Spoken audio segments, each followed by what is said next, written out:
అయితే నేను థ్యాంక్స్ చెప్పుకున్నాను. నేను చేయలేదు. అందరికీ నమస్కారం.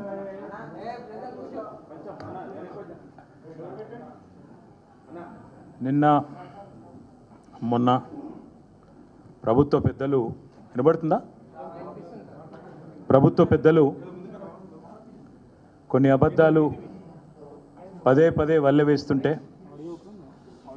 బాధ అనిపించి ఎన్నిసార్లు చెప్పినా ఒక అబద్ధాన్ని 100 సార్లు చెప్తే నిజమైపోతుందనే ఒక నానుడి ఏదైతే ఉందో దాన్ని అనుసరించుకొని వాళ్ళ జోసెఫ్ గోబెల్స్ని ఆదర్శంగా తీసుకొని ఈ ముఖ్యమంత్రి ఆయన మంత్రివర్గం ఏదైతే ప్రయత్నం చేస్తున్నదో ఆ విషయంలో మళ్ళొక్కసారి ప్రజల దృష్టికి అదేవిధంగా మీడియా దృష్టికి ముఖ్యంగా రాష్ట్ర ఆర్థిక పరిస్థితి గురించి అప్పుల గురించి కొన్ని విషయాలు మీతో చెప్పాలన్న ఉద్దేశంతోనే ఈ సమావేశాన్ని ప్రత్యేకంగా నిర్వహిస్తున్నాం.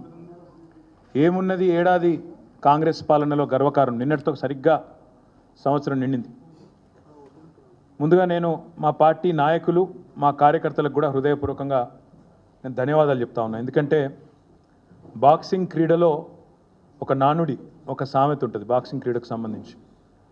ఎంత గట్టిగా మనం పంచ్ విసరగలిగినామన్నది కాదు, ఎంత గట్టిగా విసిరే పంచ్ని తీసుకొని తట్టుకొని తిరిగి నిలబడ్డామనేది ఒక క్రీడాకారుడి యొక్క నిజమైన సత్తాకు అది పరీక్ష అని చెప్తూ ఉంటారు. ఈ సంవత్సర కాలంలో బీఆర్ఎస్ పార్టీ చాలా ఆటుపోట్లు ఎదుర్కొన్నది. అసెంబ్లీ ఎన్నికల్లో స్వల్ప తేడాతో ఓటమి పాలైన, ఆ తర్వాత కేసీఆర్ గారికి శారీరకంగా గాయం పాలై వారు కూడా దాదాపు 3 నెలల పాటు ఇబ్బంది పడ్డా, ఆ తర్వాత మా నాయకురాలు కవిత గారిని అరెస్టు చేసి 5.5 నెలలు జైల్లో పెట్టినా, తర్వాత పార్లమెంట్ ఎన్నికల్లో మరి ఊహించని ఓటమి పాలైనా, అదే మాదిరిగా మా పార్టీ బ్యానర్ మీద గెలిచిన మా పార్టీ జెండా మీద గెలిచిన 10 మంది ఎమ్మెల్యేలు కాంగ్రెస్ పార్టీలో చేరి వారిని గెలిపించిన ప్రజలకు ద్రోహం చేసిన, ఇవన్నీ కూడా తట్టుకొని ఎన్నో విషమ పరీక్షలు మా మీద కేసులు పెట్టినా, మమ్మల్ని ఇబ్బంది పెట్టే ప్రయత్నం చేసిన, అడుగడుగున అవమానాలు వేధించే ప్రయత్నం చేసిన, ఇవాళ సంవత్సరం తర్వాత తిరిగి మళ్ళీ ఒకవైపు గురుకుల బాట పట్టినా, మరొక వైపు లగచర్లలో గిరిజన రైతుల పక్షాన నిలబడ్డా, అదేవిధంగా రాష్ట్రంలోని ఎవరికి ఏ సమస్య వచ్చినా తిరిగి పోరుబాట పట్టింది టీఆర్ఎస్. ఈరోజు తెలంగాణ భవన్ జనతా గ్యారేజ్గా మారింది. వరుసగా క్యూ కడతా ఉన్నారు ఇక్కడికి. హైడ్రా బాధితులు, మూసీ బాధితులు, రకరకాల బాధితులు, ప్రభుత్వ బాధితులు, కాంగ్రెస్ బాధితులు అంతా కూడా వరుసగట్టి ఇక్కడికి వస్తున్నారు. వచ్చి వారి వేదన వారి బాధ చెప్పుకుంటూ ఉన్నారు. అందుకే నేను అనేది మా నాయకులకు మా కార్యకర్తలకు ముందుగా శిరస్సు వంచి వారి పోరాట స్ఫూర్తికి నా ధన్యవాదాలు తెలియజేస్తా ఉన్నా. ముఖ్యంగా సోషల్ మీడియాలో కూడా ఎక్కడికక్కడ ఖండాంతరాల్లో ఉండే మా తమ్ముళ్ళు మా చెల్లెళ్ళు కూడా చాలామంది మరి పార్టీ ఉండాలా, ఖచ్చితంగా తెలంగాణకు శ్రీరామ రక్ష అంటే కేసీఆర్ నాయకత్వం అని చెప్పి బలంగా నమ్మి వాలంటీర్గా పనిచేస్తున్న తమ్ముళ్లకు చెల్లెళ్లకు, సోషల్ మీడియా సైనికులకు, క్షేత్రస్థాయిలో ప్రతిరోజు కాంగ్రెస్తో తలపడుతున్న మా కార్యకర్తలకు, కేసులకు వెరవకుండా ఇవాళ సింహాల్లాగా పోరాడుతున్న మా నాయకులందరికీ పేరు పేరున హృదయపూర్వకంగా ధన్యవాదాలు తెలియజేస్తూ మరొక 4 ఏళ్ళు ఈ పోరాటాన్ని ఇంకా ఉధృతంగా తీసుకుపోదామనే ఒక కేసీఆర్ గారి సూచన, కేసీఆర్ గారి భావన కూడా మీకు తెలియజేస్తూ, మరి ఏడాది పాలనలో ఏమున్నది గర్వకారణం అంటే రాష్ట్రం ఇవాళ నిజంగా చూస్తే రేవంత్ రెడ్డి ప్రభుత్వం వచ్చిన తర్వాత 1,00,000 కోట్ల అప్పులు కొత్తాయి. రేవంత్ బ్రదర్సు మాలామాలైనరు, రాష్ట్రం మాత్రం అధోగతి పాలైన మాట వాస్తవం, ప్రజలు తిప్పల పాలైన మాట కూడా వాస్తవం. తెలంగాణ ప్రజలకు ఈరోజు రేవంత్ రెడ్డి పాలన, కాంగ్రెస్ సర్కారు పాలన అంటే గుర్తొచ్చేది ఒకవైపు 1,00,000 కోట్ల అప్పులు, మరొక వైపు వారు చేసిన దారుణ ఘాతకాలు, తప్పులు. సంవత్సరం నిండింది. మరి సంవత్సరం నిండిన తర్వాత ఏం సాధించినవయ్యా నువ్వు అని చెప్పారు అని అడిగితే చెప్పడానికి సమాధానాలు లేవు. ఏదో పేరుకి ఆర్భాటము హడావుడి తప్ప ఈరోజు నిజంగా చెప్పడానికి సమాధానాలు లేవు. అందుకే ముఖ్యమంత్రి తన తప్పులను కప్పిపుచ్చుకోవడానికే మళ్ళీ అప్పులు అంటూ తప్పుడు కూతలు కూస్తూ ఉన్నాడు. అప్పులు అంటూ తప్పుడు కూతలు కూస్తున్న ముఖ్యమంత్రికి నేను చెప్పేది, అప్పుల మీద కాదు జరగాల్సింది, నీ తప్పుల మీద చర్చ. తెలంగాణ సమాజంలో మేము తప్పకుండా నిన్ను సూటిగా ఇవాళ కొన్ని ప్రశ్నలు అడుగుతున్నాం, దమ్ముంటే సమాధానం చెప్పు. సీఎం అంటే ఇవాళ నువ్వు సీఎం పదవి చేపట్టిన తర్వాత ఆ పదవి స్థాయి కూడా దిగదార్చినావు నువ్వు. ఇవాళ నీ ప్రభుత్వంలో ఎవరన్నా బాగుపడ్డారంటే అనుముల బ్రదర్స్ మాత్రమే బాగుపడ్డారు. నీ ప్రభుత్వంలో ఎవరికన్నా ఏమైనా లాభం జరిగింది అంటే కేవలం అనుముల రేవంత్ రెడ్డి, అనుముల తిరుపతి రెడ్డి, అనుముల జగదీష్ రెడ్డి, అనుముల కొండల్ రెడ్డి, అనుముల కృష్ణారెడ్డి, ఇంకా మిగతా బ్రదర్స్కి మాత్రమే లాభం జరిగింది.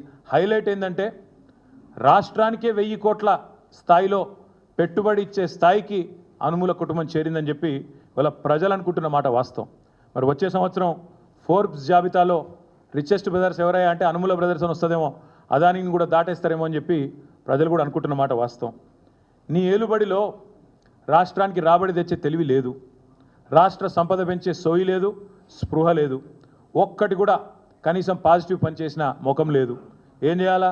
అందుకే నోటికి వచ్చినట్టు తెల్లారలేస్తే కాకి కూతలు చెప్తా. మేము మా నాయకులు ఎప్పుడు చెప్తా ఉంటారు, కేసీఆర్కు తిట్లు, దేవుళ్ళ మీద ఓట్లు, ఇచ్చిన హామీలకు తూట్లు. ఇదే నువ్వు చేసింది ఏందా సంవత్సరం అంటే ఒగ్గిది.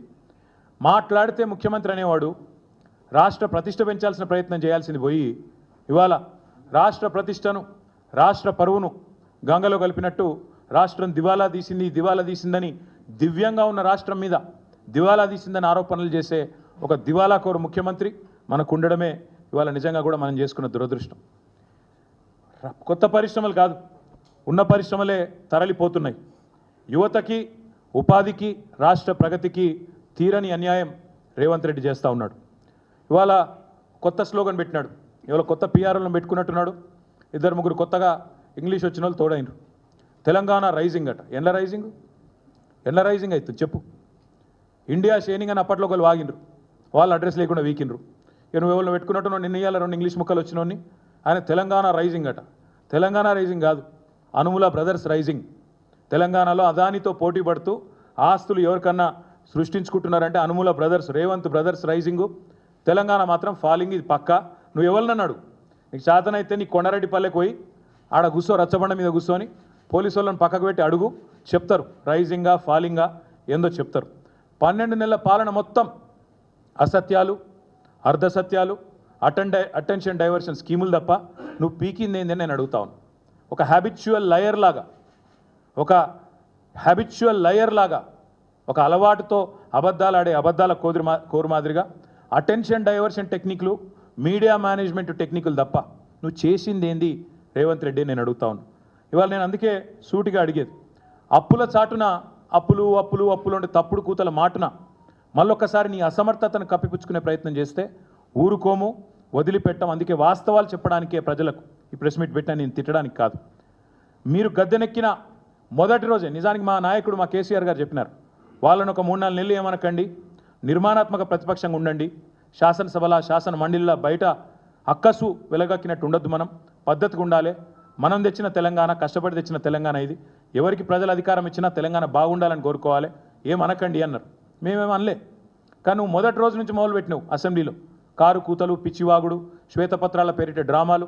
తప్పలేదు, నువ్వు శ్వేతపత్రాలు పెడితే మేము శ్వేతపత్రాలను బయట పెట్టినాం. నువ్వు ఆ అప్పుల గురించి మాట్లాడితే అప్పులను పెట్టుబడిగా పెట్టి సంపద సృష్టించిన వైనాన్ని ప్రజల ముందు పెట్టినాం. కానీ నువ్వు బంద్ చేస్తలేవు.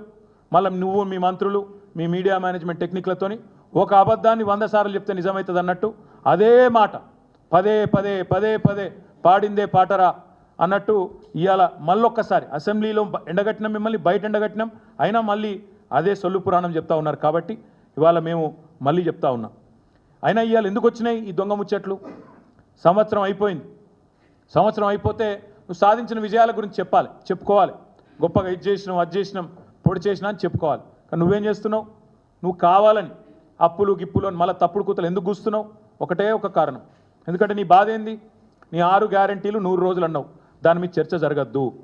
420 హామీలు నువ్వు ఇచ్చినావు, వాటి మీద చర్చ జరగొద్దు. అందుకే నేను అంటున్నా, అప్పుల లెక్కలు కాదు, హామీల లెక్కలు చెప్పు. వడ్డీల ముచ్చట్లు కాదు, వాగ్దానాల ముచ్చట్లు చెప్పు. ఆ రోజు చాలా గొప్ప వాగ్దాటి ప్రదర్శించిండ్రు కదా నువ్వు, బట్టి విక్రమార్క ఇద్దరు. ఏమన్నారు ఆ రోజు? ఒక టీవీలో చర్చ కూర్చోబెట్టి, మరి చాలా చెప్తున్నారు మీ ఇద్దరు, అడ్డగోలు హామీలు ఇస్తుండ్రు, అవుతుందా మీతోని అని అడిగితే మాకు అణువు తెలుసు, అనా పైసతో సహా లెక్కలు తెలుసు అని చెప్పి పెద్ద పెద్ద డైలాగులు కొట్టి ఆ రోజు టీవీల ముందు సొల్లు పురాణం చెప్పింది నువ్వు నీ డిప్యూటీ సీఎం కాదా? ఇవాళ వచ్చి మళ్ళీ దివాలాకోరు మాటలు మాట్లాడుతున్నా ఈ సన్నాసి ముఖ్యమంత్రిని నేను అడుగుతున్నా, నువ్వు కాదా ఆ రోజు చెప్పింది మాకు అనా పైసతో సహా ప్రతి లెక్క తెలుసు, ఎట్లా మాట నిలబెట్టుకోవాలో తెలుసు అని ఉదరగొట్టింది నువ్వు కాదా? ఆ రోజు దొంగ లెక్కలు, ఈరోజు కాకి అరుపులు. అందుకే మేము అనేది దమ్ముంటే అప్పులపై కారు కూతలు కాదు, నీ అసమర్థ పాలన పైన శ్వేతపత్రం విడుదల చెయ్యి. నువ్వు చేసింది ఏందో చెప్పు. నువ్వు చేసింది ఏంది నిజానికి ఈ సంవత్సరంలో? కేసీఆర్ ఇచ్చిన ఉద్యోగాలు నీ ఖాతాలో రాయించుకుంటావు. నువ్వు ఎన్ని ఉద్యోగాలు ఇచ్చినా మొత్తం తిప్పి కొడితే 12,000 ఉద్యోగాలు ఇచ్చిండు రేవంత్ రెడ్డి. సంవత్సరంలో 2 లక్షల ఉద్యోగాలు అని చెప్పి దివాలాకోరు మాటలు చెప్పి గద్దెనెక్కిన కాంగ్రెస్ సంవత్సర కాలంలో ఇచ్చింది. రాహుల్ గాంధీకి రేపు ఎల్లుండి ఉత్తరం రాస్తా, మొత్తం నీ బండారం ఏందో నీ కథ ఏందో ఆయనకు తెలియదని నేను అనుకుంటలేను, కానీ తెలిసినా తెలియనట్టు యాక్టింగ్ చేస్తున్నాడు. ఆయన కూడా స్వాతిముత్యం యాక్టింగ్ చేస్తున్నాడు కాబట్టి ఆయన బండారం నీ బండారం బయట పెట్టాలి కాబట్టి చెప్తున్నా. నీ రాహుల్ గాంధీ అన్నట్టు ఆయన మీ నాయకుడు అశోక్ నగర్కి వచ్చిండు, మొదటి సంవత్సరంలో 2 లక్షల ఉద్యోగాలు ఇస్తా అని చెప్పి తెలుగులో ట్వీట్లు పెట్టిండు, నమ్మబలికిండు, తెలంగాణ యువతను మోసం చేసిండు. నీ ప్రభుత్వం వచ్చినాక నీ ఇప్పటిదాకా ఇచ్చింది సంవత్సరంలో 12,000 చిల్లర ఉద్యోగాలు మాత్రమే. ఇంకా 1,87,000 ఉద్యోగాలు నీ ప్రభుత్వం బాకీ ఉంది తెలంగాణ యువతకు. అందుకే నేను అనేది రేవంత్ రెడ్డి నిన్ను వదిలిపెట్టం, నువ్వెన్ని తప్పుడు కూతలు కూసినా నిన్ను వదిలిపెట్టే సమస్య లేదు. ఉద్యోగాలు ఇచ్చింది కేసీఆర్, అవి నీ ఖాతాలో వేసుకునే ప్రయత్నం చేస్తూ ఉన్నాం. రుణమాఫీ బోగస్ అని తేలిపోయింది, రైతులు ఏ ఊరికి పోయినా తిరుగుతూ ఉన్నారు, కాలేదు, 2 లక్షల లోపు కూడా కాలేదు. నాకు పొద్దున్నే నరేందర్ రెడ్డి అని రిటైర్డ్ టీచర్ పెద్ద మెసేజ్ పంపిండు, సార్ నాది కానే కాలేదు, ఇది నా ఫోన్ నెంబర్, ఇది నా అకౌంట్ నెంబర్, జర మాట్లాడండి అసెంబ్లీలో అని పొద్దున్నే మెసేజ్ పంపిండు. ఒకటి కాదు, నీకు చేతనైతే దమ్ముంటే ఊరూరు అడుగు తెప్పించుకో వివరాలు. ఎక్కడ కూడా రుణమాఫీ పాక్షికంగా అయింది తప్ప పూర్తిగా కానే కాలే. 49,500 కోట్ల కాడ మొదలైంది కథ. ఇవాళ నువ్వు 20,000 కోట్లతో ముగించినా అని చెప్తున్నావు. ఆ 20,000 కూడా పడలే, 20,000 కోట్లు కూడా పడలే. నీ బట్టి విక్రమార్క నీ ఫైనాన్స్ మినిస్టర్ చెప్తున్న ప్రకారమే 11-12,000 కోట్లు దాటలే. ఇది వాస్తవం రేవంత్ రెడ్డి, తెలుసుకో. అందరిని ప్రజలను రైతులను పిచ్చోళ్ళని చేసినట్టు మాట్లాడు బంద్ చేయి. డబ్బు సంచులతో దొరికిన దొంగనే కదా దొంగ అని అరిచినట్టు ఇవాళ మళ్ళీ ఇష్టం వచ్చినట్టు మాట్లాడుతూ ఉన్నాడు. ఒకవైపు విజయోత్సవాలట. ఎందుకు విజయోత్సవాలు? రైతుల ఆత్మహత్యలు పెరిగినందుక, ఆగిపోయిన నేత కార్మికుల ఆత్మహత్యలు తిరిగి ప్రారంభమైనందుక, లేదా 48 మంది గురుకులాల్లో చచ్చిపోయే పరిస్థితులు కల్పించినందుక, లేదా 50 మంది పైచిలకు ఆటో డ్రైవర్లు ఆత్మహత్యలు చేసుకునే పరిస్థితిని వారికి తీసుకొచ్చినందుక, ఇచ్చిన మాట తప్పినందుక, లేదా మొత్తం రాష్ట్రాన్ని అతలాకుతలం చేసినందుక, దేనికి? అందుకే మేము అనేది తెలంగాణలో మళ్ళీ ప్రభుత్వ హత్యలు ప్రారంభమైనాయి. ప్రభుత్వ హత్యలు అంటున్నా నేను, నీ మాట నేనే వాడుతున్నా, నువ్వే అను గతంలో. ఉద్దేశపూర్వక క్రిమినల్ నెగ్లిజెన్స్ వల్ల ఎవరు మరణించినా అది ప్రభుత్వ హత్యనే అని ఆనాడు ప్రతిపక్షంలో ఉండి మీరే చెప్పిండ్రు. అందుకే నేను అంటున్నా, ఇవాళ చనిపోయిన గురుకుల పిల్లలు ప్రభుత్వ హత్యలే, మొన్న చనిపోయిన శైలజది ప్రభుత్వ హత్యనే, చనిపోయిన ఆటో డ్రైవర్లన్నీ ప్రభుత్వ హత్యలే, చనిపోయిన రైతులై ప్రభుత్వ హత్యలే, బలవన్మరణానికి పాల్పడ్డ ఆత్మహత్యలు చేసుకున్న నేత కార్మికులై ఖచ్చితంగా ప్రభుత్వ హత్యలే. అందుకే తెలంగాణలో మళ్ళీ ప్రభుత్వ హత్యల పరంపర ప్రారంభమైంది అంటున్నా. మేము గురుకులాల్లో ఉన్న పిల్లలను ఎవరెస్ట్ ఎక్కించినాం, నువ్వు వాళ్ళని పాడెక్కిస్తూ ఉన్నావు. ఇంతకంటే నీచం ఇంకోటి ఉంటుందా? ఇంతకంటే నీచమైన ప్రభుత్వం ఇంకోటి ఉంటుందా? కనీసం పిల్లలకు బువ్వ చక్కగా పెట్టలేక మా ఆర్ఎస్ ప్రవీణ్ కుమార్ మీద ఏడుపులు, ఆయన కుట్ర చేసిండట, నేను కుట్ర చేసినమాట. సిగ్గన్నా ఉండాలా కనీసం మాట్లాడడానికి. ఇదో ప్రభుత్వం, మీదో బతుకు. మేము ఇవాళ మీ ముందు మీతో పాటు మొత్తం రాష్ట్ర ప్రజల ముందు కొన్ని విషయాలు స్పష్టంగా చెప్పదలుచుకున్నాం. ఇవాళ రేవంత్ రెడ్డి గారి దిక్కుమాలిన ప్రభుత్వం చెప్తున్న దివాలాకోరు మాటలకు ఇవి సమాధానాలు. ఆర్బీఐ లెక్కలు, సోషియో ఎకనామిక్ సర్వే లెక్కలు ఇవి నాయిగావు. మేము 10 ఏళ్లలో ఏం చేసినాం అంటాడు. తెలంగాణ 10 ఏళ్లలో కేసీఆర్ ఏం చేసిండు? ఈ సన్నాసి మాటలు మాట్లాడేది. మేము దివ్యమైన తెలంగాణగా మేము మార్చినాం, లెక్కలతో సహా నేను చెప్తా. 10 ఏళ్ల ప్రస్థానంలో స్వరాష్ట్రంగా మారడమే కాదు, అసలు వీళ్ళకు పరిపాలన వస్తుందా, తెలంగాణలోకి అంత సీనుందా అని మాట్లాడిన వాళ్ళందరూ నోర్లు ముయించే విధంగా ప్రగతి శిఖరాలను అందుకున్నది తెలంగాణ కేసీఆర్ గారి నాయకత్వంలో. విఫల రాష్ట్రం అవుతుందని చెప్పి పిల్లి శాపాలు పెట్టిన సన్నాసుల నోర్లు ముయించే విధంగా అద్భుత విజయ తీరాలను చేరుకున్నది Telangana. Most successful state in ఇండియాగా ఆనాడు తీర్చిదిద్దింది కేసీఆర్ గారి నాయకత్వం. ఈరోజు కూడా కాకపోతే నీకు అది ఇముడతలేదు.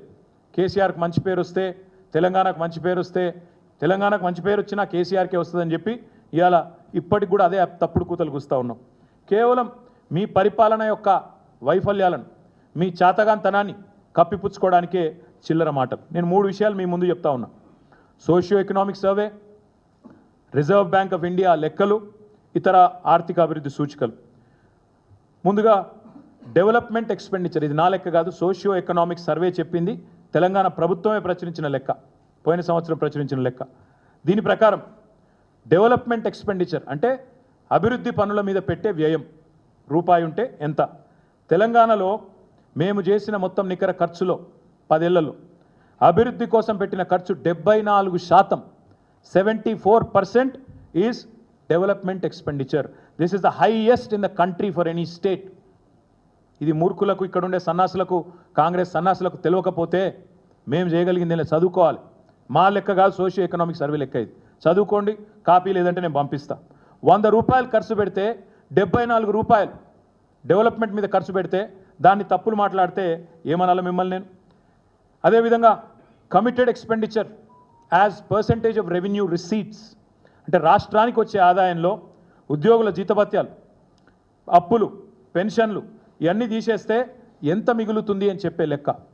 దాని ప్రకారం తెలంగాణకు వచ్చిన ప్రతి రూపాయి ఆదాయంలో జీతాలకు, భత్యాలకు, పెన్షన్లకు, వడ్డీలకు పోయేది కేవలం 47 పైసలు.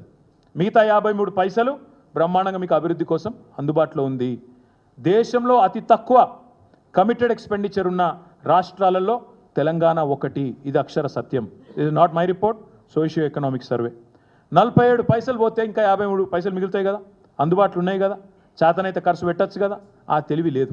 నోరు బారేసుకోవడం, పనికి మళ్ళీ కారు కూతలు కోయడం, ఇంకా మళ్ళీ మీదికెళ్ళి చిల్లర మాటలు. మాకు ఉన్నదంతా వడ్డీలు కడుతుంది పోతుంది, జీతాలకే పోతుంది, పెన్షన్లకే పోతుంది. అది కూడా మీకు తెలవాలి. దయచేసి నేను పత్రికా మిత్రులను కూడా కోరుతా ఉన్నా. వాళ్ళు ఏ సొల్లు పడితే ఆ సొల్లు వాగితే మీరు అదో బైబిల్లో స్క్రిప్చర్ అన్నట్టు లేకపోతే ఇంకోటి అన్నట్టు మీరు రాయడం చాలా దారుణం. యాజ్ ఇట్ ఈస్ ప్రచురించడం, ఫ్యాక్ట్ చెక్ చేయకుండా చాలా చాలా దారుణం. దయచేసి నేను చెప్పే దానిలో కూడా తప్పుంటే ప్లీజ్ ఫ్యాక్ట్ చెక్. వాళ్ళు చెప్పేదానిలో తప్పున్నా ఫ్యాక్ట్ చెక్ చేయండి. ఆపోజిషన్ చెప్పేదైనా, గవర్నమెంట్ చెప్పేదైనా అవి వేదాలు కాదు, అవేం బైబిల్ సూక్తులు కాదు, అవేంలో ఖురాన్లోనో లేకపోతే ఇంకో దానిలోనో రాసిన గొప్ప విషయాలు కాదు. అందుకే మేము చెప్పేది, అసలు ఈ ముఖ్యమంత్రికి కానీ ఈ క్యాబినెట్ కానీ కనీస పరిజ్ఞానం, కనీస అవగాహన లేదు. వాళ్ళు మాకు అప్పజెప్పిపోయిన నాడు రాష్ట్రాన్ని 2014లో ఆనాడు అప్పజెప్పిపోయిన నాడు రెవెన్యూ సర్ప్లస్ 369 కోట్లు, 369 crores. ఈరోజు 2023లో డిసెంబర్లో మేము వీళ్ళకి అప్పజెప్పిపోయిన నాడు రెవెన్యూ సర్ప్లస్ 5,944 crores. 5,944 crores అంటే 16 రెట్లు ఎక్కువ సర్ప్లస్తో మీకు అప్పజెప్పి వచ్చినాం మేము. రెవెన్యూ సర్ప్లస్ అంటే ఏంది అసలు? Revenue receipts minus revenue expenditure. Revenue receipts అంటే ఏంది? రాష్ట్రం యొక్క సొంత ఆదాయం, కేంద్రం మీద గ్రాంట్స్ మీద ఆధారపడకుండా రాష్ట్రం యొక్క సొంత ఆదాయం ఏదైతే ఉంటుందో దాన్ని రెవెన్యూ రిసీట్స్ అంటారు. అంటే దబ్బన మోడీకి కోపం వచ్చింది, రూపాయి ఇయ్యడనుకో, రూపాయి కూడా ఇయ్యడనుకో, మరి అప్పుడు రాష్ట్రం మిగుల్లో ఉంటుందా లేక లోట్లో ఉంటుందా అనేది పాయింట్. మోడీకి కోపం వచ్చి కేంద్రం నుంచి మనకు రావాల్సిన పైసా ఒక్కటి రాకపోయినా, లేదా డెవల్యూషన్ కూడా మనకు రాజ్యాంగబద్ధంగా రావాల్సింది రాకపోయినా, తెలంగాణ యొక్క పరిస్థితి ఏంటంటే ఆర్థిక పరిస్థితి మేము వదిలిపెట్టిపోయినాడు, మేము దిగిపోయినాడు. రెవెన్యూ రెసీట్స్ పరంగా చూస్తే అగ్రభాగాన భారతదేశంలో ఉన్నాం, టాప్ 2nd ప్లేస్లో ఉన్నాం. Revenue receipts minus revenue expenditure అంటే రెవెన్యూ ఎక్స్పెండిచర్ అంటే ఏంటిది? శాలరీ, ఉద్యోగుల జీతభత్యాలు, డిఏలు, వాళ్ళకిచ్చే ఇంక్రిమెంట్లు, అదేవిధంగా పెన్షనర్ల పెన్షన్లు, అన్నిటికన్నా ముఖ్యంగా రాష్ట్రం చేసిన అప్పులకు, రాష్ట్రానికి ఉన్న అప్పులకు కట్టే వడ్డీతో సహా ఇవన్నీ, అండ్ సబ్సిడీలు, ఇవన్నీ తీసేసినాక కూడా రెవెన్యూ రిసీట్లకు వెళ్ళి రెవెన్యూ ఎక్స్పెండిచర్ తీసేసినాక మేము దిగిపోయిన నాడు 5,944 కోట్ల రెవెన్యూ సర్ప్లస్తో అప్పచెప్పినాం. అందుకే నేను అనేది, ఇప్పటి నుంచి ఎవరైనా తప్పుడు కూతలు కూస్తే మేమేదో వాళ్ళు కనీసం వడ్డీలు కట్టలేక అప్పుల పాలైపోయి జీతాలు ఇవ్వలేక అంటే, అయితే మీకు బడ్జెట్లో ఏం పెట్టినో అదన్న తెలియదు, మీరు పెట్టిన బడ్జెట్లో ఏముందో మీకే తెలియదు. మీ రెవెన్యూ మంత్రి పెట్టింది ఇప్పుడు లెక్క, నేను చెప్పింది కాదు. మీ ఫైనాన్స్ మినిస్టర్ పెట్టిన లెక్క ఇది, డిప్యూటీ సీఎం పెట్టిన లెక్క. మొన్న బడ్జెట్లో 5,944 crore అన్ని ఖర్చులు పోను, రాష్ట్ర సొంత రెవెన్యూ, సొంత ఆదాయం మైనస్ జీతాలు, భత్యాలు, వడ్డీలు, సబ్సిడీలు పోతే మిగులు ఉంది అని చెప్తా ఉన్నారు. మరి మీరు ఎందుకు ఈ తప్పుడు కూతలు కూస్తున్నారు? నేను ఇంకొక మాట ఇక్కడ చెప్తా ఉన్నా. ఎంత గోబెల్స్ మాటలంటే ఇంత పెద్ద ఎత్తున సర్ప్లస్తో అప్పచెప్పిపోతే చిల్లర మాటలు 7 లక్షల కోట్ల అప్పులు. ఈ 7 లక్షల కోట్ల అప్పులు అనే దానికంటే ఇంక అంతకంటే పెద్ద అబద్ధం ఇంకోటి లేదు. నిజానికి అబద్ధానికి అంగిలాగు దొరికితే ఇప్పుడు అనుముల రేవంత్ రెడ్డి అవుతాడు. అబద్ధానికి అంగిలాగు దొడిగితే అనుముల రేవంత్ రెడ్డి అవుతాడు. గింత చిల్లరన ఒక ముఖ్యమంత్రి అంటాడు. కేసీఆర్కు 1000 ఎకరాల ఫామ్ హౌస్ ఉందట. నువ్వు ముఖ్యమంత్రివా లేకపోతే రియల్ ఎస్టేట్ బ్రోకర్వా? నాకు తెలియక అడుగుతా. 1000 ఎకరాల ఫామ్ హౌస్ ఉందా కేసీఆర్? నీ దగ్గరనే ఉంది కదా మొత్తం రెవెన్యూ రికార్డ్స్, తీ బయట పెట్టు. కేసీఆర్కు 1000 ఎకరాల ఫామ్ హౌస్ ఉంటే నీకు రాసిస్తాం, చలో నిజంగానే ఉంటే చూపెట్టు, బయట పెట్టు. సిగ్గు శరం ఏమైనా అనుకుంటారేమో అనే ఇంగితం ఏది లేదు.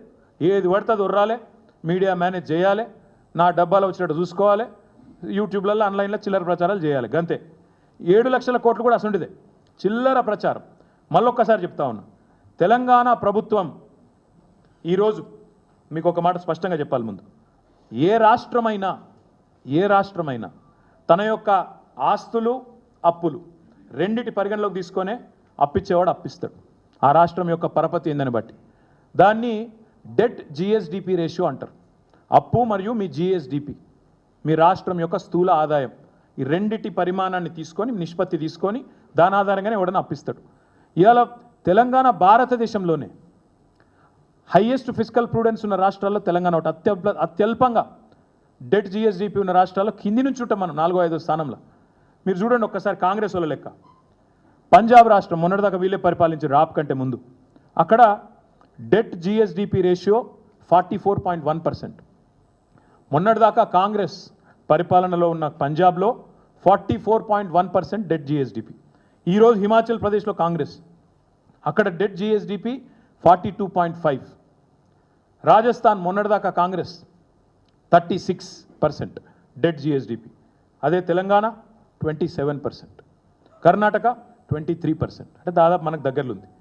మరి తెలంగాణ అప్పులపాలైందంటే మరి రాజస్థాన్, హిమాచల్, పంజాబ్ అవన్నీ పీకినాయి, ఎత్తిపోయినాయి మొత్తం. అక్కడ మీ కాంగ్రెస్ వాళ్ళు ఉన్నారు కదా, మాట్లాడుతందుకు సిగ్గుశరం లేదా? ఏది పడుతుంది ఉర్రొచ్చా నోరుని? కానీ ఇంత దారుణమా?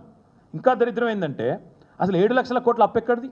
ఇంతకంటే చిల్లర మాట ఉంటుందా? ఇంకోటి, మీరు విడుదల చేసిన శ్వేతపత్రంలోనే డిసెంబర్ 23లో మీరు అధికారంలోకి రాగానే శ్వేతపత్రం విడుదల చేశారు. మీరు ఏం చెప్పినలా? గవర్నమెంటు 2 రకాలుగా అప్పులు ప్రభుత్వం చెల్లించాల్సిన అవసరం లేని అప్పులు ఉన్నాయని చెప్పిండ్రు. గవర్నమెంట్ హామీ లేనివి, అదేవిధంగా గవర్నమెంట్ కట్టాల్సిన అవసరం లేనివి. 2 కలిపితే దాదాపు ఒకటేమో 59,414 కోట్లు, ఇంకోటేమో 95,462 కోట్లు. ఇది ఎందుకు చెప్తున్నా అంటే గవర్నమెంట్ వీటికి సంబంధమే లేదు. గవర్నమెంట్ అందులో కనీసం రూపాయి ఇచ్చే అక్కర కూడా లేదు. ఆ కార్పొరేషన్లు కానీ ఇండిపెండెంట్ కార్పొరేషన్లు అవన్నీ కూడా వాటికి పరపతి ఉంది కాబట్టి ఇస్తారు. కేవలం గవర్నమెంట్ అనేది గ్యారెంటర్గా ఉంటుంది అంతే. దాన్ని కూడా అప్పు అంటే నువ్వు రూపాయి కట్టేది లేదు అక్కడ. ఈ 2 కలిపితే 1,54,876 కోట్లు. నువ్వు చెప్పే 6,71,000 కోట్లు అనేది పచ్చి అబద్ధం. జోసెఫ్ గోబెల్స్ను మించిపోతున్నావు, అందుకే చెప్పేది. ఈ 2 తీసేస్తే 1,54,000 కోట్లు ప్రభుత్వం అవసరం లేని, కట్టాల్సిన అవసరం లేని అప్పులు. ఈ 2 1,54,000 కోట్లు.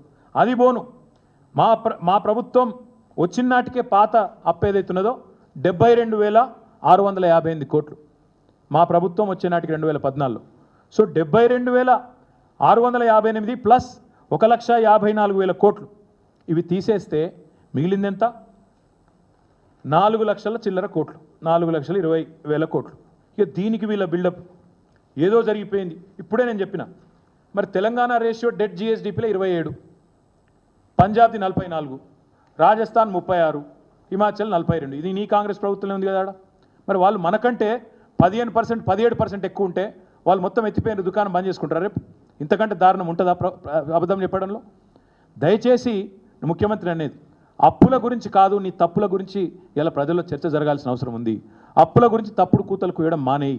అయినా నేను అడుగుతున్న ఈ ముఖ్యమంత్రిని, ఇంకా నీ అప్పుల గురించి కూడా చెప్తా. ఇప్పుడు మేము 2014-15లో బాధ్యతలు స్వీకరించిన నాడు కానీ ఈరోజు కానీ మీరు చూస్తే రాష్ట్ర ఆదాయం ఎట్లా పెరిగిందో అదెందుకు చెప్పవు? రాష్ట్రం ఆనాడు బడ్జెట్ ఏంది, ఈరోజు బడ్జెట్ ఏంది, అదెందుకు చెప్పవు నువ్వు? అది చెప్పడు, అది దాచుకోవాలి. మీరు చూడండి, ఆ రోజు పర్ క్యాపిటా ఇన్కమ్ మేము బాధ్యతలు స్వీకరించిన నాడు 2014లో తలసరి ఆదాయం రాష్ట్రంది 1,24,000, 14వ స్థానంలో ఉన్నాం. ఈరోజు 3,47,299 రూపాయలు, నంబర్ 1 స్థానంలో ఉన్నాం. మరి అదెందుకో చెప్పవు? మనసు వస్తలేదా, నోరు వస్తలేదా? అదేవిధంగా మీరు చూడండి, రాష్ట్రము ఆనాడు బడ్జెట్ ఎంత, ఈరోజు బడ్జెట్ ఎంత? 2000 మీరు ఒక ఆనాడు ఈనాడు చూస్తే ఇంకొక మాట నేను ఇక్కడ రాష్ట్రాల గురించి చెప్పినప్పుడు కేంద్రం గురించి కూడా చెప్పాలి. పంజాబ్ 44% ఉంటే డెట్ జిఎస్డిపి, హిమాచల్ 42% ఉంటే, రాజస్థాన్ 36 ఉంటే, తెలంగాణ 27% ఉంటే కేంద్రం యొక్క డెట్ జీడిపి రేషియో 56%. మరి దేశం మొత్తం కూడా దివాలా అయిపోయిందా? దేశం మొత్తం అప్పుల పాలైపోయింది. మీరు మోడీ గారు కలిసి నాశనం చేసిండ్రా? కాంగ్రెస్ వాళ్ళు, బీజేపీ వాళ్ళు మేమైతే పరిపాలించలేదు కదా దేశాన్ని. మరి ఈ రకమైన మాటలు మాట్లాడడం ఎంతవరకు సమంజసం? అదేవిధంగా మరి తెలంగాణ గత 10 ఏళ్లలో దేశానికి ఎంత కాంట్రిబ్యూట్ చేసింది ఎందుకు చెప్పవు? ఆనాడు మేము అధికారంలోకి వచ్చినాడు 4% ఉండే దేశ జీడిపికి తెలంగాణ కాంట్రిబ్యూషన్. మరి ఈరోజు 5%, ఒక 1% పెరిగింది కదా దేశ జీడిపి కాంట్రిబ్యూషన్ తెలంగాణ. అది ఎందుకు చెప్పవు? ఆ రోజు బడ్జెట్ కేవలం 46,000 కోట్లు, సారీ రెవెన్యూ, తెలంగాణ రెవెన్యూ 46,000 కోట్లు, ఈరోజు 1,60,000 కోట్లు. మరి 4 రెట్ల రెవెన్యూ పెంచితే అది చెప్పవు. మేము జీడిపి కాంట్రిబ్యూషన్ 1% దేశానికి ఎక్కువ పెంచితే చెప్పవు. హైయెస్ట్ పర్ క్యాపిటల్ ఈ దేశంలో మన రాష్ట్రం ఉందని చెప్పవు.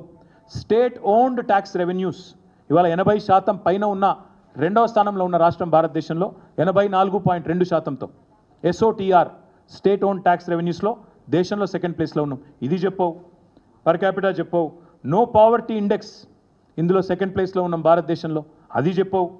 తెలంగాణ ఫిస్కల్ డెఫిసిట్ అంటే ద్రవ్యలోటు, అన్ని ఖర్చులు పోను ఎంత అనేది ఓవరాల్గా చూస్తే తెలంగాణ 14-15లో 1.9%, ఈరోజు 2.5%. కేంద్రం తంటాలు పడుతున్నది 5.1% పెట్టుకొని దాన్ని చేరడానికి తంటాలు పడుతుంది ఫిస్కల్ డెఫిసిట్ టార్గెట్. ఇంత బాగా నడుస్తుంటే దీని మీద చిల్లర మాటలు. ఇంకా దరిద్రం ఏంటంటే రేవంత్ రెడ్డి కాకి అరుపులు. ఆయన అంటాడు మొత్తం నాకు అప్పులు కడతానికే పోతున్నాయి పైసలు, నెలకు 6,500 కోట్లు కడుతున్నా అంటాడు. సిగ్గు శరం ఉంటే ముఖ్యమంత్రి, నేను చెప్పింది తప్పైతే రుజువు చేయి లేదా రాజీనామా చేయి. నువ్వు అంటున్నావు 6,500 కోట్లు కడుతున్నా అంటున్నావు, ఇది ఆర్బీఐ డాక్యుమెంట్, నాది కాదు. దీని ప్రకారం ఆర్బీఐ ప్రకారం ఇప్పటిదాకా మీ గవర్నమెంట్ వచ్చినాక 12 నెలల్లో కట్టింది కేవలం 34,730 కోట్లు, అంటే నెలకు 2,900 కోట్లు. సిగ్గుంటే, ఇజ్జత్ ఉంటే, మానం ఉంటే అయితే నన్ను తప్పన రుజువు చేసి రాజీనామా చేసి పక్కకు. 6,500 కోట్లని ముఖ్యమంత్రి అబద్ధం చెప్పచ్చా? ఇది ఆర్బీఐ లెక్క 2,900 కోట్లు మాత్రమే అని చెప్పి. ఇంకా దారుణం చెప్తా మీకు, ఇది ఆర్బీఐ లెక్క. ఇక కాగ్ వాళ్ళ లెక్క ఇంకా భిన్నంగా ఉంది. కాగ్ ఏం చెప్తుంది? కాగ్ లెక్క ప్రకారం ఇప్పటి వరకు ఇంట్రెస్ట్ పేమెంట్ మీద ఏప్రిల్ నుంచి అక్టోబర్ వరకు ఈ ఫిజికల్ ఇయర్లో 15,152 కోట్లు. ఈ ఆర్థిక సంవత్సరంలో ఏప్రిల్ నుంచి అక్టోబర్ దాకా అంటే నెలకు 2,164 crores. మరి మిగతా పైసలు ఎటు వీక్తున్నాయి? ఢిల్లీకి సంచులలో పోతున్నాయా? ఢిల్లీకి పోతున్నాయా లేకపోతే నీ బ్రదర్స్ జేబులోకి పోతున్నాయా? ఏడికి పోతున్నాయి చెప్పు. మరి 6,500 కోట్లు కడుతున్నాను తప్పుడు కూతలు కూస్తున్న తప్పుడు ముఖ్యమంత్రి. ఇక్కడ ఆర్బీఐ లెక్క ప్రకారం 2,900, కాగ్ లెక్క ప్రకారం 2,164 కోట్లు. మీకు ఇస్తా చూసుకోండి. ఇంత స్పష్టంగా ఉంటే విషయం ఇవాళ తప్పుడు కూతలు ముఖ్యమంత్రి కూస్తున్నాడు. అందుకే నేను అనేది దొంగనే దొంగ అని ప్రచారం చేసినట్టు ఈ మిగతా పైసలు ఎటుపోతున్నాయి రేవంత్ రెడ్డి చెప్పాలే. ఇంకొక మాట, మేము ఉమ్మడి రాష్ట్రంలో, మేము కాదు మాకంటే ముందు 1956 నుంచి 2014 వరకు మొత్తం 2 ప్రభుత్వాలు చేసిన అప్పు 72,658 కోట్లు మొత్తం అన్ని ప్రభుత్వాలు. కానీ రేవంత్ రెడ్డి ఒకటే సంవత్సరంలో అవన్నీ దాటిపోయింది. ఒకటే సంవత్సరంలో రేవంత్ రెడ్డి గారు చేసిన అప్పు ఎంత అంటే ఇది నా లెక్క కాదు, ఇది కూడా ఆర్బీఐ లెక్క. ఇది ఇంకా ఘోరం ఏంటంటే సెప్టెంబర్ దాకానే, సరే ఆగస్టు దాకానే ఉంది, తర్వాత దాచేసిండ్రు, బయటికి రాణిస్తలేరు వివరాలు. అప్పటికే 85,000 కోట్ల అప్పు అయింది రాష్ట్రం. ఆగస్టు వరకే 85,000 కోట్ల అప్పు. కార్పొరేషన్లు, ఎఫ్ఆర్బిఎం మొత్తం తీస్తే 85,000. ఆగస్టు తర్వాత సెప్టెంబరు, అక్టోబరు, నవంబరు, ఇప్పుడు డిసెంబర్లో ఉన్నాం. గత 3 నెలలు కూడా కలిపితే మనం దాటిపోయినాం ఎప్పుడో 1,00,000 కోట్లు. అంటే 56 నుంచి 2014 వరకు ఎంతైతే అప్పు జరిగిందో అంతకంటే ఎక్కువ ఒక సంవత్సరంలో చేసిన గనుడు రేవంత్ రెడ్డి, కాంగ్రెస్ ప్రభుత్వం. ఇది నా లెక్క కాదు, ఆర్బీఐ లెక్క, మీరు చూసుకోవచ్చు. ఎన్ని రూపాయలు తెచ్చినట్టు టెస్కాబ్కు 5,000 కోట్లు. ఇట్లా రకరకాల కార్పొరేషన్ల పేరిట, గవర్నమెంట్ల పేరిట లోన్లు తీసుకురావడమే కాకుండా, నేను ఇంకొకటి గమ్మత్ ఏంటంటే చాలా ఆశ్చర్యం, మాకు విచిత్రం అనిపించేది. మరి బడ్జెట్ లెక్కల ప్రకారమేమో, మీ లెక్కలే ప్రకారమేమో ఒకలాగుంది, కాగ్ లెక్కలు ఒకలాగున్నాయి, ఆర్బీఐ లెక్కలు ఇంకోలాగున్నాయి. నువ్వు బయట వాగే చెత్తవాగుడేమో ఇంకోలాగుంది. ప్రజలు నిజంగా ఏది నిజమని నమ్మాలి అసలు? ముఖ్యమంత్రికి కనీసం తెలుసా? లేదా కావాలని డిప్యూటీ సీఎం ఏమైనా తప్పుదోవ పట్టిస్తున్నాడా? వాళ్ళకు చక్కగా లేక ఒకళ్ళ పదవి కోసం ఒకళ్ళ కోసం ఏమన్నా ఆగమాగం అవుతుండ్రా? మరి ముఖ్యమంత్రి సమాధానం చెప్తాడా, డిప్యూటీ సీఎం సమాధానం చెప్తాడా? ఇది ఖచ్చితంగా రాష్ట్ర ప్రజలకు వివరాలు తెలియాలి. 6,500 కోట్లు నేను గడుతున్న నెలకనే తప్పుడు మాట ఏదైతున్నదో దీనికి సమాధానం తప్పకుండా ముఖ్యమంత్రి చెప్పాలి. నేను ఇంకొక ప్రశ్న కూడా అడుగుతా ఉన్నాను ఈ ప్రభుత్వాన్ని. మేము ఆనాడు అప్పు చేస్తే దాన్ని అప్పుగా చూడలే, భవిష్యత్ మీద పెడుతున్న పెట్టుబడిగా చూసినాం, వాటితో సంపద సృష్టించినాం. కాళేశ్వరం ప్రాజెక్టు కట్టినాం, మిషన్ భగీరథ ట్యాంకులు కట్టినాం, ఇంటింటికి తాగునీరు ఇచ్చినాం, విద్యుత్ వెలుగులు రాష్ట్రం అంతా వచ్చే విధంగా ఇలా మీరు చూసినారు. గోదావరి పరివాహక ప్రాంతంలో ఇవాళ ఎర్త్క్వేక్ వచ్చింది, ఉదయం ప్రకంపనలు వచ్చినాయి. ఎందుకు కట్టాల్సి వచ్చిందండి దామెరచర్లలో విద్యుత్ ఉత్పత్తి కేంద్రం? ఎందుకంటే this is one of the reasons. ఎప్పుడైనా ఒకటే పరివాహక ప్రాంతంలో అన్ని విద్యుత్ కేంద్రాలు కడితే దెబ్బన అక్కడేమైనా సివియర్గా ఎర్త్క్వేక్ వస్తే అన్ని విద్యుత్ ఉత్పత్తి కేంద్రాలు దెబ్బతింటే బ్యాకప్ ప్లాన్ ఉండాలన్నా వద్దా? ఒక గందికే దామరచర్ల కట్టినాం. మాకు ఆ విజన్ ఉంది. ఆనాడు విద్యుత్ శాఖ మంత్రిగా జగదీష్ రెడ్డి గారు, ముఖ్యమంత్రిగా కేసీఆర్ గారు తీసుకున్న నిర్ణయం 4,000 పైచిల్కు మెగావాట్ల అల్ట్రా మెగా పవర్ ప్రాజెక్ట్ కట్టాలనే దామరచర్లో తీసుకున్న నిర్ణయం సహేతుకం, సరైనది అని ఇవాళ మా నిర్ణయం కరెక్ట్ అని చెప్పి ప్రకృతి కూడా చెప్తా ఉన్నది. ఇంత సిగ్గుమాలిన వాళ్ళు దామరచర్లు ఎందుకు కడతారు, దాని వెనుక కథ ఏంది అని చిల్లర మాటలు మాట్లాడిన లేఖి మంత్రులకు కూడా నేను చెప్పే సమాధానం ఇక ఇయ్యాల. ఎర్త్క్వేక్ ఏదైతే వచ్చిందో మొత్తం గోదావరి పరివాహక ప్రాంతంలో వచ్చింది. అది 5 వచ్చింది రిక్టర్ స్కేల్ మీద. ఎక్కువ వచ్చింటే మొత్తం విద్యుత్ కేంద్రాలు బంద్ అయిపోయింటే ఇప్పటికి రాష్ట్రం మొత్తం చీకట్లు ఉండకపోతుండేనా? ఒక గందికే కట్టినాం దామరచర్లలా. గందికే డీసెంట్రలైజ్ చేయాలి, గందికే సెంట్రలైజ్ చేయొద్దు. ఇది కామన్ సెన్సు మీకు లేదు. మేమేం చేయాలి దానికి? మేము బ్రిడ్జిలు కట్టినాం, రోడ్లు కట్టినాం, ఫ్లైఓవర్లు కట్టినాం, అండర్ పాస్లు కట్టినాం, టీ హబ్బులు కట్టినాం, టీ వర్క్స్ కట్టినాం, జిల్లాకు ఐటీ సెంటర్లు కట్టినాం. నేను అడుగుతున్నా రేవంత్ రెడ్డి, 1,00,000 కోట్ల అప్పు దాటినావు, నువ్వు కట్టింది ఒక్కటి చూపెట్టు. నువ్వు కట్టింది ఒక్క ఇటుక ఎక్కనన్నా ఉన్నాయి గూలగొట్టుడు తప్ప పీకిందేంది నువ్వు? పేదల ఇండ్లు హైదరాబాద్లో మూసీ కాడ గులగొడుతీవి, సున్నం చెరువు కాడ గులగొడుతీవి, హైడ్రా పేరు మీద బీభత్సం చేస్తీవి. ఒక్క మంచి పని, ఒక్క ఇటుక ఎక్కడన్నా? మేము తీసుకొచ్చిన కంపెనీలకు రిబ్బన్ కటింగ్ చేసి పోజులు కొట్టుడు కాదు. మేము కోకాకోలా తెస్తే నేను ఆడపోయి ఈ మొగోడు ఏదో పెద్ద పోజులు కొట్టినట్టు ఇట్లా పట్టుకోయిందో ఇట్లా. నువ్వు పీకిందేముందల్లా? కాళేశ్వరం నీళ్ళు తెచ్చింది మేము, కోకాకోలా తెచ్చింది మేము. నువ్వు రిబ్బన్ కటింగ్లకు మాత్రం పనికొచ్చే పనికి మాలిన ముఖ్యమంత్రివి. దానికి కూడా పెద్ద పోజు. ఒక రోడ్ వేసినావా? ఒక బ్రిడ్జ్ కట్టినావా? ఒక్క ప్రాజెక్టు కట్టినావా? ఒక ప్రాజెక్టు ఇటుక పెట్టినావా? మరి ఏడవైనాయి పైసలు? 1,00,000 కోట్లు ఏడవైనాయి. ఇప్పుడు నువ్వు చెప్పిన అప్పుల లెక్క తప్పని చూపెట్టినా, నువ్వు కట్టే మిత్తి లెక్క తప్పని చూపెట్టినా, మరి మిగతా పైసలు ఎక్కడ పోయినాయి చెప్పాలి. బ్రదర్స్ జేబులకు పోతున్నాయా? రాహుల్ దగ్గర పోతున్నాయా? ఢిల్లీకి పోతున్నాయా? శ్వేతపత్రం విడుదల చేయాలి. ఏ ప్రాజెక్టు కట్టకుండానే, ఏ ఒక్క హామీ నెరవేర్చకుండానే ఒక్క ముసలాయనకు ఒక్క ముసలమ్మకు పెన్షన్ పెంచినవా?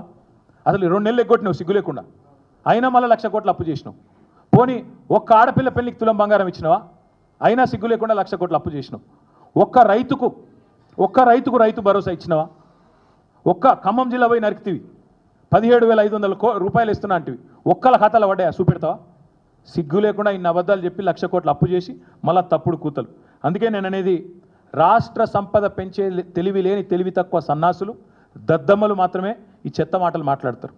ఎందుకంటే 27.8% ఉన్న డెట్ జిఎస్డిపి రేషియో ఉన్న తెలంగాణను దూషిస్తే 100 పైచిల్కు శాతం డెట్ జీడిపి రేషియో ఉంటుందండి అమెరికాది.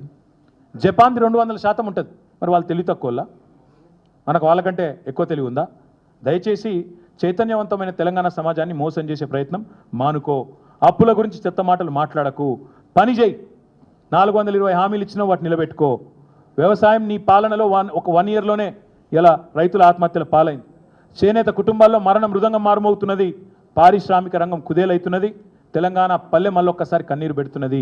చేతనైతే వాటిని మంచిగా చూడు, లేదంటే అబద్ధాలు చెప్పడం అనే కనీసం మానేయాలని చెప్పి ముఖ్యమంత్రికి చెప్తూ, మళ్ళొక్కసారి దయచేసి మీడియాతో కూడా విజ్ఞప్తి, ముఖ్యమంత్రి నోట్లకెళ్ళి రాగానే అవన్నీ జీవోలు అయిపోవు. ఈయననే చెప్పిండు ఒకసారి ఏదో మీటింగ్లో, నా నోట్లకెళ్ళి ఒక మాట వచ్చిందంటే జీవో అన్నాడు. జీవోనా మొన్న ఇంతవరకు అది కాని కూడా కాలే. ఆయన నోట్లకెళ్ళి రాగానే అవేం వేదాలు కావు, అవేం శిలా శాసనాలు కావు, ఆయన ఏం శివగామి కాదు. కాబట్టి మీరు కూడా జర ఫ్యాక్ట్ చెక్ చేయండి. 1-2 సార్లు ఆయన మాట్లాడగానే చెత్త మాటలు అవే నిజాలు అనుకొని ప్రచురించి తాటికాయంత అక్షరాలతోని ప్రజలను మీరు కూడా ఈ సంబరాల రాంబాబు గారి గోల్మాల్ గోవిందంలో మీరు కూడా పడి ఆగం కాకండి. దయచేసి మీరు కూడా కొద్దిగా జాగ్రత్తగా, కొద్దిగా వీళ్ళు మాట్లాడే, ఎందుకంటే కాంగ్రెస్ వాళ్ళకు పుట్టుకతోనే అబద్ధాలు వచ్చు వాళ్ళకి. అబద్ధము వాళ్ళు సంయుక్తంగా ఉట్టినరు. కాబట్టి కొద్దిగా జాగ్రత్తగా దయచేసి వాళ్ళు మాట్లాడే మాటలను జాగ్రత్తగా ఫ్యాక్ట్ చెక్ చేయాలని చెప్పి మీడియాకు కూడా విజ్ఞప్తి చేస్తూ మరొకసారి మీ అందరికీ ధన్యవాదాలు.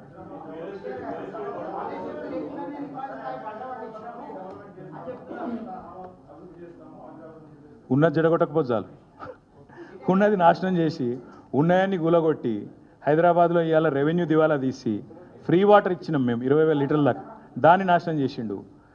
ఒక్కటి చెప్పండి హైదరాబాద్లో నేను చేసిన పని ఒక్కటి, ఒక్క ఇటుకెక్కనైనా వేర్చిండా? ఇప్పుడు మేము కట్టిన డబుల్ బెడ్రూమ్ ఇల్లు, మేము ఇచ్చిన ఉద్యోగాలకు ఈయన పత్రాలు ఇస్తాడు, మేము తెచ్చిన కంపెనీలకు కటింగ్లు చేస్తాడు, రిబ్బన్ కటింగ్లు. 1 ఇయర్లో ఏం చేసిండో కొత్త పని ఒకటి చెప్పండి నాకు, హైదరాబాద్లో కానీ బయట కానీ ఎక్కడ? ఒక్కరు అడగండి బ్రదర్. దేని స్పందన? మరి 2014 ముందు కాంగ్రెస్ అనే దరిద్రం ఉండే కదా, శనేశ్వరం ఉండే కదా, అప్పుడు ఎందుకు వండలే? కాళేశ్వరం లేకుండా వండే మాట వాస్తవం అయితే 2014 ముందు ఈ పీకుడు గాలందరూ ఎక్కడ పోయినరు? అప్పుడు ఎందుకు లేవు పంటలు? అప్పుడు ఏడదచ్చిరు మరి? అప్పుడు ఉండేగా శ్రీపాద ఎల్లంపల్లి, అప్పుడు కూడా ఉండేగా, మరి అప్పుడు ఎందుకు వండలే పంటలు? కాదు, అప్పుడు ఎందుకు వండలే? మరి దీనికి సమాధానం చెప్తాడా ముఖ్యమంత్రి? అంటే మాట్లాడడం ఏదైనా మాట్లాడచ్చు బ్రదర్, నోరు ఉంది కదా, రాష్ట్రీయ మీడియా ఉంది కదా, మేనేజ్మెంట్ చేస్తున్నాం కదా, ఏదైనా మాట్లాడచ్చు. కానీ వాస్తవం ఏంది? 2014 తర్వాత రాష్ట్రంలో రైతుల ముఖ చిత్రం మారిన మాట వాస్తవం, వ్యవసాయ విస్తరణ జరిగిన మాట వాస్తవం, కేసీఆర్ రైతు బంధు పెట్టిన మాట వాస్తవం, రైతు బీమా ఇచ్చి ధీమా నింపిన మాట వాస్తవం, తద్వారా అల్టిమేట్గా ఇవాళ టైంకి ఎరువులు విత్తనాలు తెచ్చిపెట్టిన మాట వాస్తవం, మొత్తం నీళ్లు వస్తాయని ఒక ధీమా ఇచ్చిన మాట వాస్తవం, టైలెండ్ ప్రాంతాలకు కూడా నిజంగా చెప్తున్నా, ఒక పాలేరు మాదిరిగా పనిచేసి ముఖ్యమంత్రి స్వయంగా ఆయన నీళ్లు ఆఖరి మడిదాకా అందినా చూసుకున్న మాట వాస్తవం. అందుకే ఇలా పంటల విస్తరణ పెరిగింది. వీళ్ళు, నేను ఒక మాట అంటే నాకు ఎంత గమ్మత్ అనిపించిందంటే, నిన్న చూస్తే సన్నాలకు బోనస్ ఇచ్చినవని సన్నాసి మాటలు మాట్లాడుతుండు. ఇచ్చిన బోనస్ 25 కోట్లు, ఎగ్గొట్టింది 7,600 కోట్లు. ఎవడన్నా మెడకామి తలకాయనోడు మాట్లాడతారా బ్రదర్? నేను ఏదో పొడిచినా అని సిగ్గుశరం ఉందా మాట్లాడి? కనీసం పక్కనున్న వాళ్ళని చెప్పారా పెద్దోళ్ళు, తుమ్మల నాగేశ్వరరావు గారు లాంటి పెద్దోళ్ళు పిచ్చి మాటలు మాట్లాడకని? ఎట్లా ఇంత అన్యాయంగా మాట్లాడితే? నేనెందుకు బ్రదర్, ఒక్క రిక్వెస్ట్, మీరు ఇక్కడికి వెళ్ళి సీదా ఆ గొట్టాలు తీసుకొని ఓన్రి, మీరు మొత్తం బిల్డర్లను అడుగురి, ఇక గొట్టాలో మైకులు ఏదో ఒకటి మీ ఇష్టం నా మైకులు మీ ఇష్టం అనే మైకులు మైక్రోఫోన్లు చిన్న ఏమేమి వచ్చినాయి కొత్తగా, అవన్నీ పట్టుకొని ఓన్రి, ఎవరినన్నా అడుగురి మార్కెట్లో. పోనీ మీరందరూ కూడా ఆన్లైన్లో చిన్న ప్లాట్లలో పెట్టుబడి పెట్టే ఉంటారు. మీరు రేవంత్ రెడ్డి అంత స్థితివంతులు కాకపోవచ్చు, కానీ కొన్ని ప్లాట్లలో మీరు కూడా పెట్టుబడి పెట్టే ఉంటారు. పడ్డాయా లేవా నన్ను అడుగకురి, నాకు చెప్పకుండా మీ మనస్సాక్షిని అడగండి.